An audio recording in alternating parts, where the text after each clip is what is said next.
अंजलि सिसोदिया। हाँ जी। साथियों, जैसा कि आप देख रहे हैं, मैं इस समय हूँ ग्रेटर नोएडा के एक स्कूल में, जहाँ पे एक गोष्ठी का आयोजन किया गया सनातन धर्म के प्रति भ्रांतियाँ और उसका समाधान। और उसके मुख्य वक्ता थे हमारे साथ में श्री गौतम खट्टर जी हमारे साथ में हैं। ऐसे में प्रश्न तो बनते हैं। सबसे पहला प्रश्न ये है कि सर, जैसा कि आप देख रहे हैं, जब से भारत आजाद हुआ है, स्वतंत्र हुआ है, क्या लगता है आपको कि इन वर्षों में इसमें दशक में सनातन की लहर आई है? हाँ हाँ, कुछ लहर तो आई है, पर लहर खोखली ना रह जाए कहीं। लहर केवल ऊपर ऊपर से ना रह जाए, केवल मंदिरों तक सीमित, मूर्तियों तक सीमित ना रह जाए। लहर वास्तव में हृदय में भी उतरे। अभी तो लहर आई तो आपने देखा लाखों लाख कावड़िया इकट्ठे हुए, लोगों को लगा कि हिंदू एकजुट हो गया। लेकिन केवल इतने से काम नहीं चलेगा, सैद्धांतिक लहर जब आएगी तब कुछ लाभ होगा। तो कुछ ऐसा चल रहा है कि वेदों की तरफ लौट आए युवा, क्या कहना चाहिए? अभी तो प्रयास ही चल रहा है, अभी तो कोई परिणाम तो नजर नहीं आ रहा है, लेकिन प्रयास जारी है। प्रयास अगर हम ईमानदारी से करेंगे तो परिणाम भी मुझे लगता है कि दिखेगा।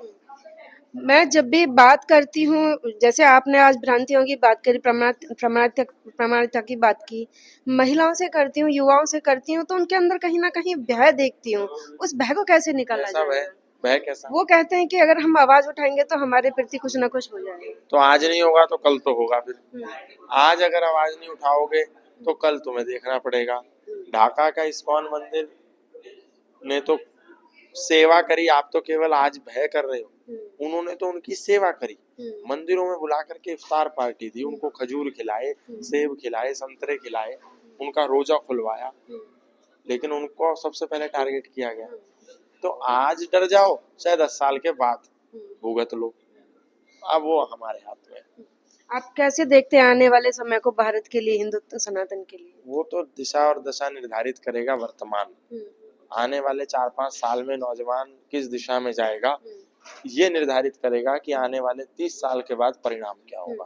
कहीं ना कहीं आपको लगता है कि शिक्षा इसका मुख्य कारण है, जो हमारी एजुकेशन है, शिक्षा प्रणाली है, कि जो हम अपने धर्म के प्रति जागरूक नहीं? बिल्कुल, शिक्षा तो इसका महत्वपूर्ण कारण है। शिक्षा तो हर चीज की नींव है। शिक्षा यदि सही हो तो व्यक्ति महान हो जाता है, और शिक्षा यदि खराब हो तो व्यक्ति आतंकवादी बन जाता है। तो शिक्षा तो बड़ा महत्वपूर्ण हिस्सा है। तो सनातनी तो अपने बच्चों को कॉन्वेंट स्कूलों में भेजते हैं, ये तो थोड़ा रोकना पड़ेगा। अगर हमको अपना भविष्य सुरक्षित करना है तो शिक्षा को सुधारना होगा। आपको लगता है कि जैसे कि हमारी देश आजाद हुआ था तो बहुत सारी पद्धति आई, शिक्षा प्रणाली को बदला गया, मैकाले पद्धति आई, तो वो क्या आपको लगता है कि षड्यंत्र था या?